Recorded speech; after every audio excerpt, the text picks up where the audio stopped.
Bem, vamos então dar início ao webinar de hoje. Já temos um número interessante de participantes, apesar de ainda faltar aqui algumas pessoas, mas vão, também para cumprir aqui o horário, vão associando-se à reunião à medida que esta for decorrendo. O tema de hoje versa sobre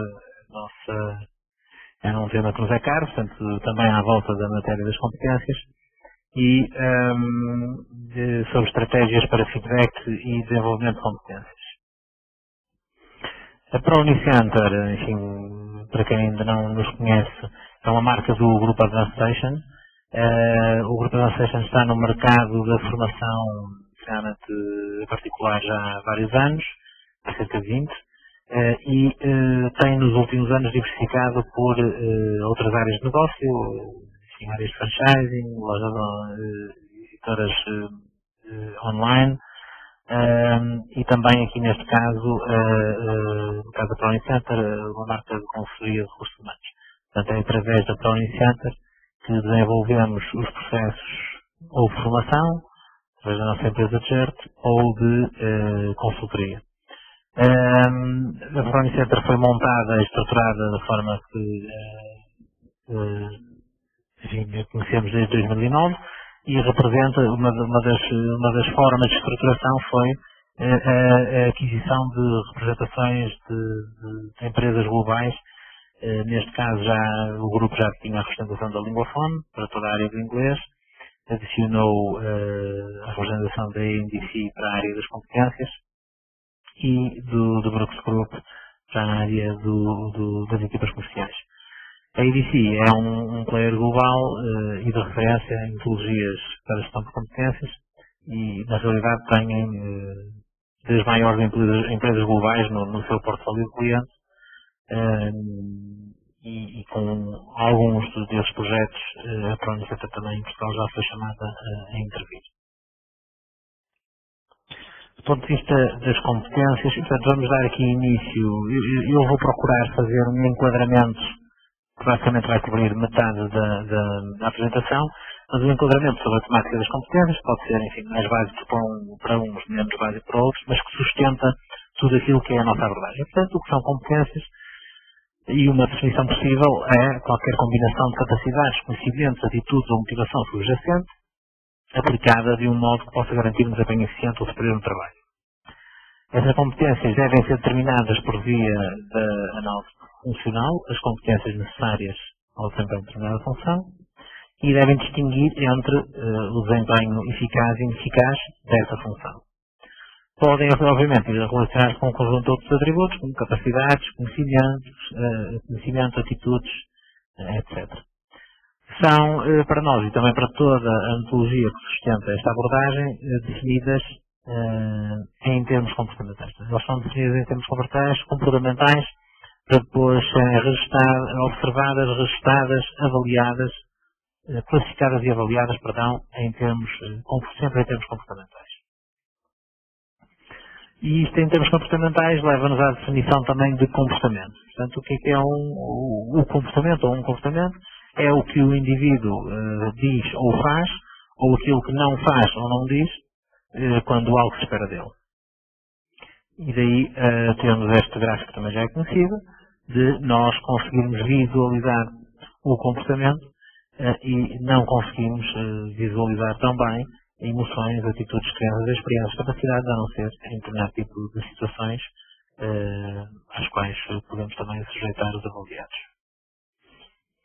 Um exemplo de uma competência, neste caso, escolhemos aquela mais muito conhecida, trabalho em equipa, uma possível definição, disponibilidade para participar em pleno como parte integrante de uma equipa, sem necessariamente liderá-la, contributo efetivo, ainda que a equipa trabalhe em áreas que, pessoalmente, possam não ser interessantes.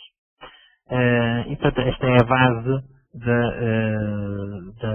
da definição de uma competência, mas que depois é descrita por indicadores comportamentais. E, neste caso, podemos ter indicadores comportamentais positivos, reconhece oportunidades para um intercâmbio de informações, estimula a colaboração entre vários departamentos da empresa, enfim, entre centenas que aqui se poderiam colocar, ou negativos, coloca a entrada à circulação de informação mostrando-se indisponível para partilhá-la, adopta uma abordagem ao trabalho marcada pelo isolamento.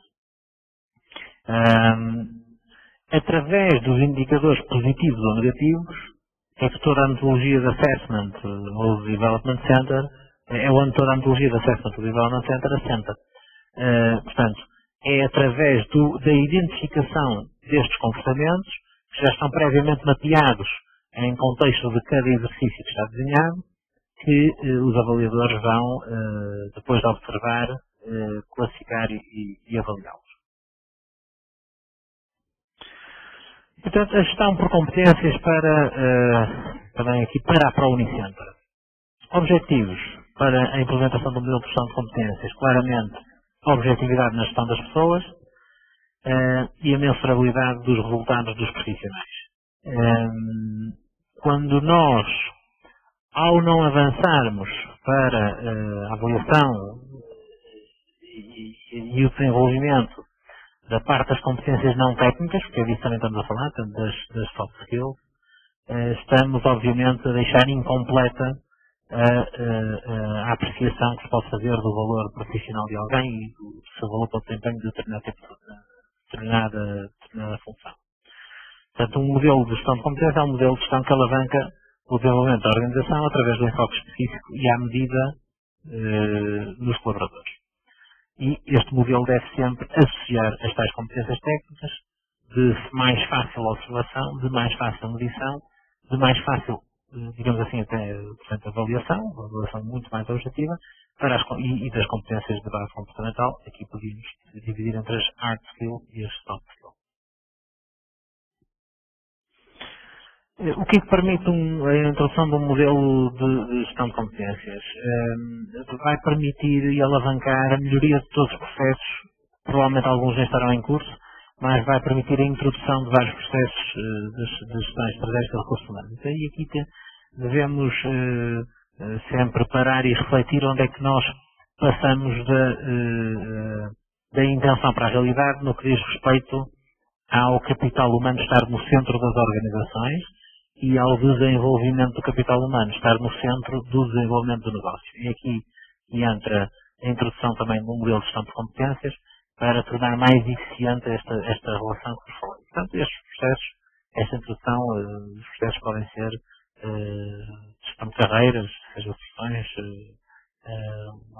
mapa de talentos, sejam a avaliação de potencial, a avaliação de desenvolvimento individual, portanto, na medida em que nós, através dos processos, devemos olhar para os profissionais um a um e de forma autónoma, para ações de team building, para ações motivacionais, para estruturar compensações e benefícios, portanto, para uma série de projetos e processos que devemos ter pelo menos a ambição de implementar nas nossas empresas. E qual o retorno deste tipo de abordagem? É a alavancagem e, portanto, potenciar resultados específicos, mais concretos ainda, em termos de produtividade, competitividade, o know-how, o trabalho em equipa, em foco nos resultados, etc.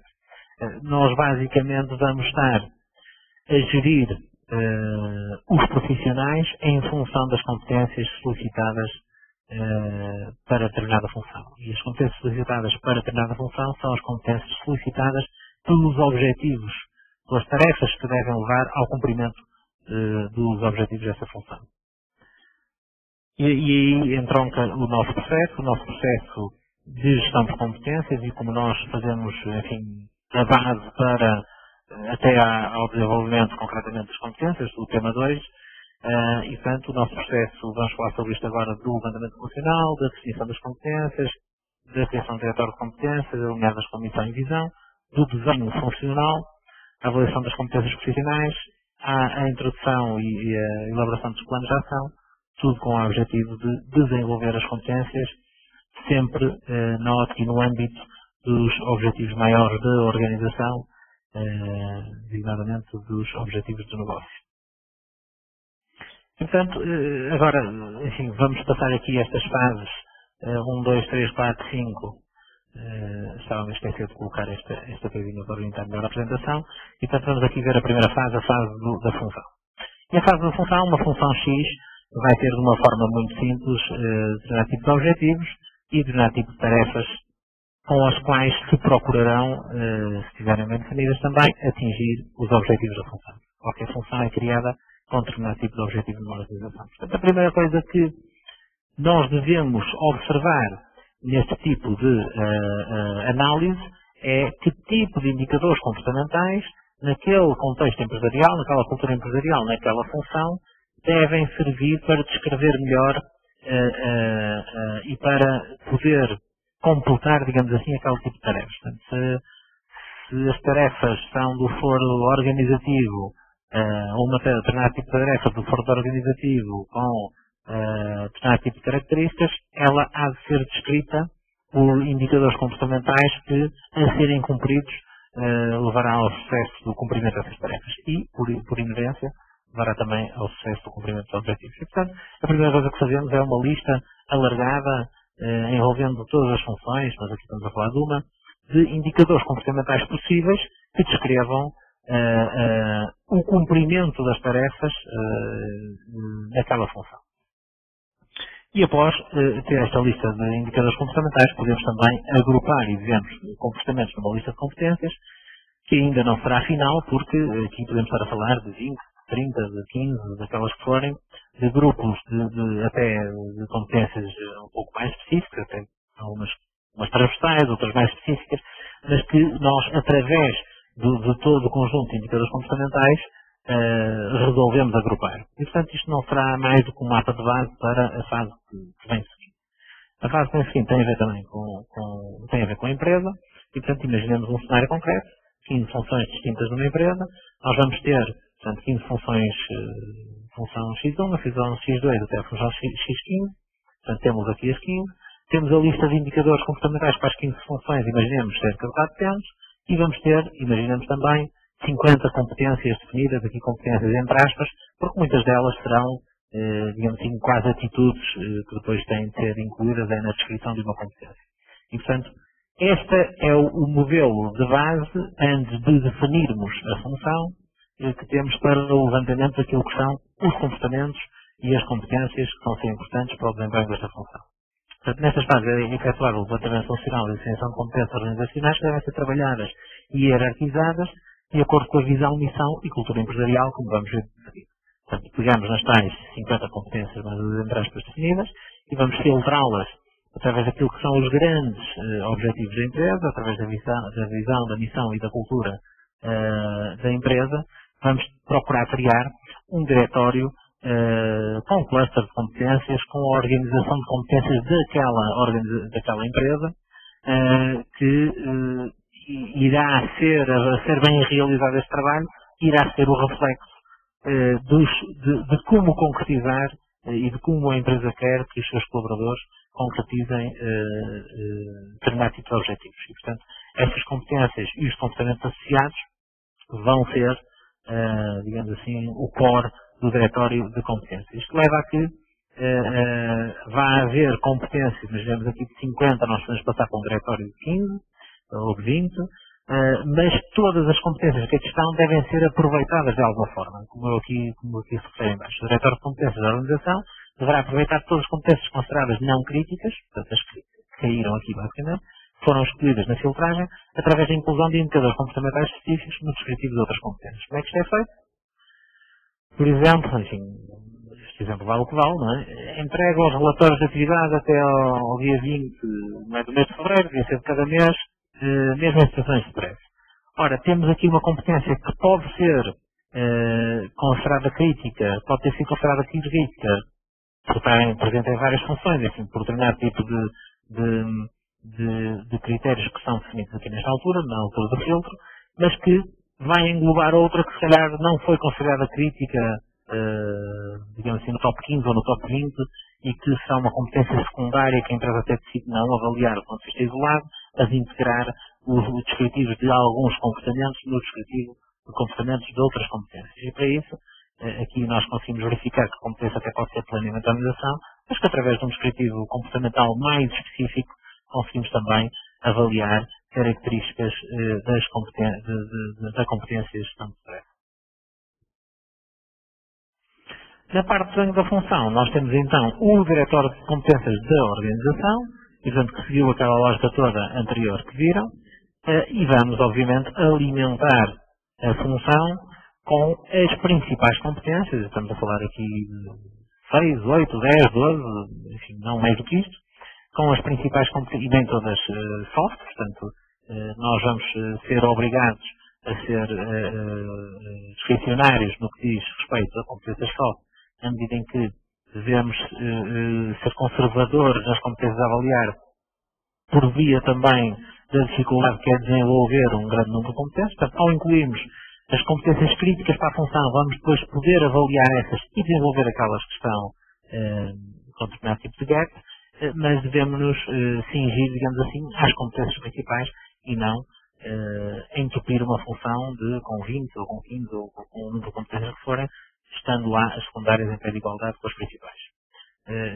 Isto deve também à dificuldade que há em focar e desenvolver um profissional quando, por exemplo, lhe entregamos 5 ou 6 ou lhe desenhamos 5 ou 6 ou 7 necessidades de desenvolvimento. Nós não adotamos por esse caminho, portanto, adotamos o caminho daquilo que vai ter um impacto tangível no desempenho da função e no desempenho das tarefas. Portanto, a função é alimentada com o novo cluster de competências que há pouco montamos ou construímos, não é? E de acordo com o checklist de indicadores comportamentais iniciais definidos para a função, mas tendo em consideração o diretório. E, portanto, 6 a 10 competências ditas soft, não é? Que referi há pouco, descritas comportamentalmente. E nesta altura, portanto, temos a avaliação das competências, nesta altura está criada a função X, neste caso, e com essa criação da função, todos os processos de gestão de competências podem ser alavancados e, portanto, podem estar interligados com aquilo que montamos, porque depois vamos perseguir, na fase da avaliação de competências, os comportamentos que estão definidos para a função como sendo críticos, e, portanto, são esses que vão ser objeto de melhoria comportamental para melhoria de competência, evidentemente, e sendo feita esta avaliação, é desenhado um plano de ação de desenvolvimento, que aqui da fase 5 avaliação não vou falar muito mais porque já falamos em webinars anteriores, mas também pode ser consultado no nosso site. A fase 6, plano de ação de desenvolvimento, também resume uma análise dos gaps. O plano de ação deve ser realista e objetivo, isto no sentido de, como referi há pouco, enfim, o realista não vai apontar até as necessidades de desenvolvimento, não. Vamos apontar e hierarquizar aquelas que são ou que terão mais impacto para o desempenho bem sucedido da função, e deve dar prioridade também ao desenvolvimento dos desvios críticos, portanto, os desvios por defeito que são mais comuns, mas também há alguns desvios que possam existir por excesso, são situações mais caso a caso, mas também podem ser detectadas. Como nota de rodapé para a matéria da gestão de competências, é evidente que, como muitos outros projetos, no RH, ou nos sistemas de informação, ou noutras áreas, ele exige, de facto, um envolvimento de toda a empresa. Portanto, a adoção de um diretório de competências construído de uma forma sólida e que reflita aquilo que são os grandes objetivos da empresa, deve ser, digamos assim, vendida de uma forma eficiente a todos os colaboradores, para que, obviamente, aconteça bem. Deve incentivar também o processo de feedback, que alavanca melhorias de produtos e serviços. São sempre oportunidades, estas oportunidades de levantamento de processos, são sempre oportunidades e não raras vezes acontecem, através da experiência recolhida de alguns stakeholders, dos profissionais envolvidos, conseguimos sugerir melhorias para o desenvolvimento do negócio.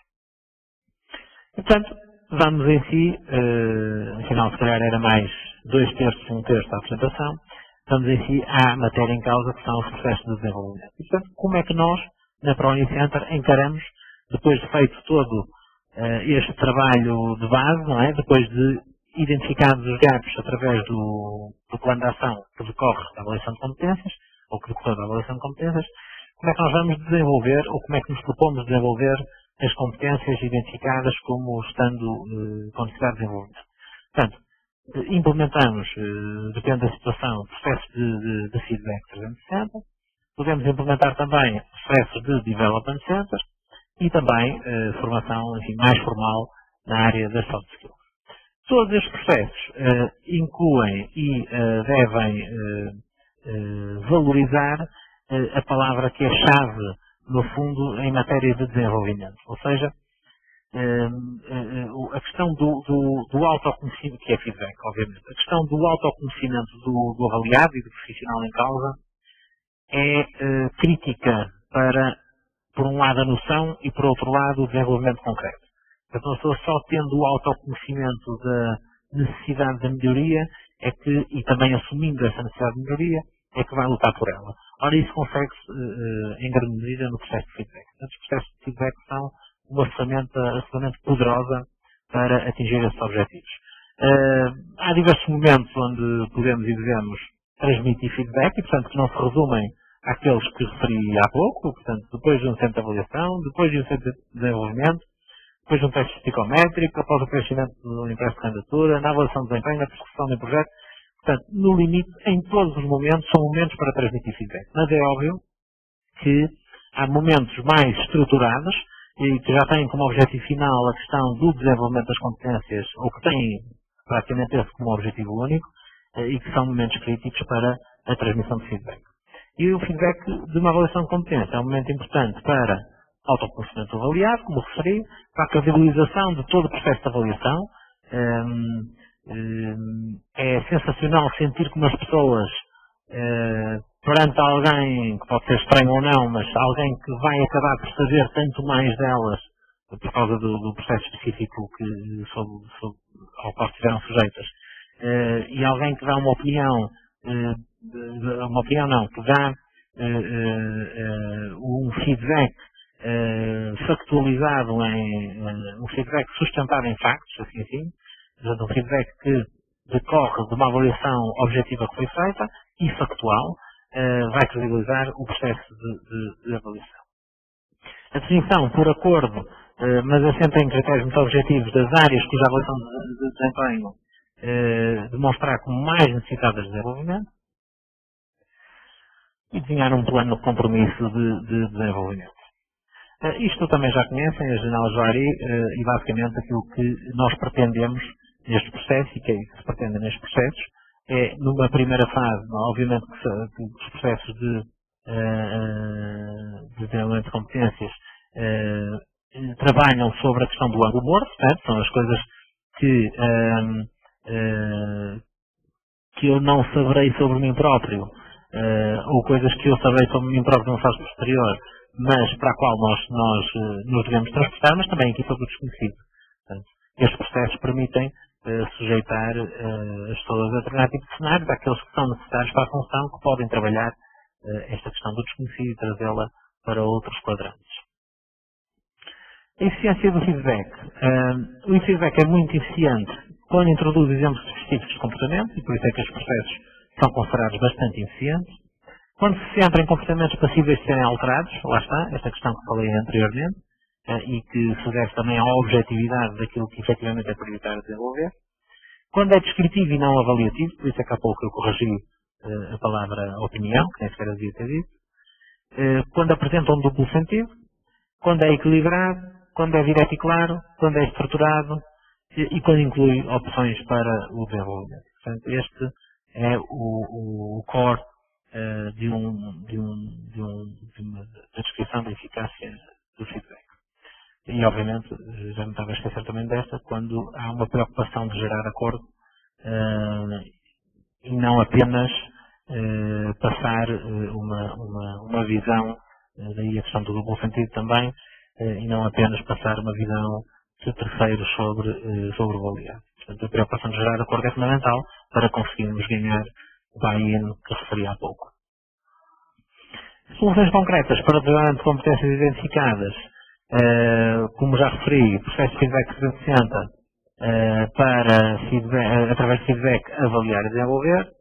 Processo de Development Center para simular, treinar, antecipar, repetir e, portanto, através destas simulações, dos treinos, da antecipação de cenários e da repetição desses mesmos cenários, os avaliados desenvolverem os comportamentos mais adequados às situações em concreto.